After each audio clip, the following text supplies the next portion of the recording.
Minsan sobrang hirap na rin po ako at gusto magreklamo. Grabe yung sili.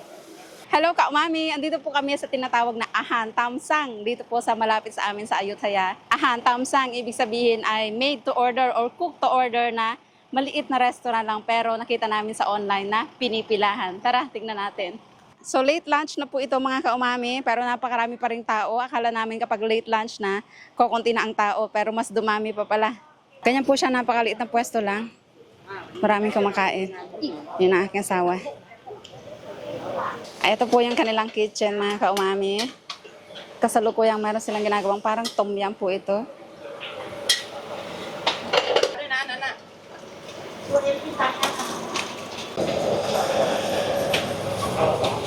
At ito po yung kanilang daily menu. 50 to 60 baht mga kaumami ang isang serving. Meron ding special, 100 baht. Grabe, ang bango mga kaumami. Grabe yung sili. Ito na po yung order natin mga kaumami. Pad krapao. Meron din itong tinatawag na kai tiao. Ayan, sobrang tagal po natin naghintay at eto na nga. Meron tayo dito pad krapao kung with hoy shell. Crab meat and itlog po ng mga isda. Tiao na tinatawag na meron pong laman sa loob. Wow, tignan nyo mga kaumami. Wow!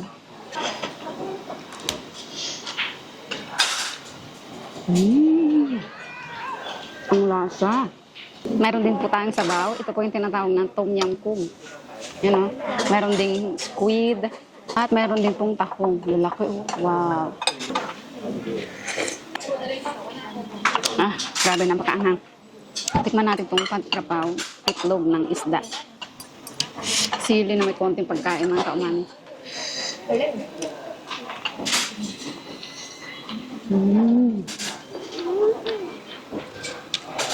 Ang itlog po niya, ano?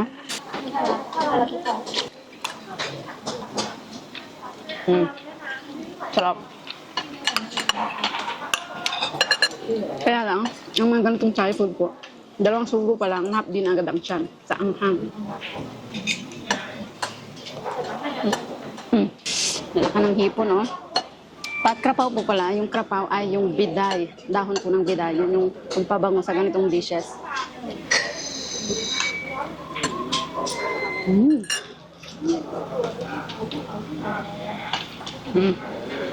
Fresh na fresh po ang mga seafood nila. Harap. May sobrang anghang na, naglalagay pa ng mga sili.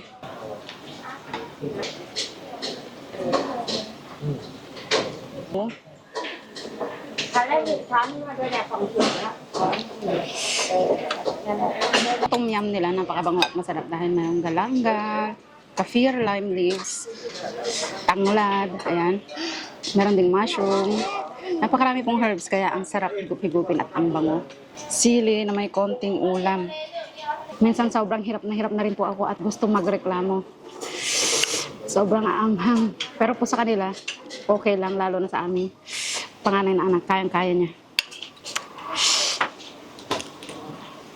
Yan po ang pawis, grabe. Spicy pa more.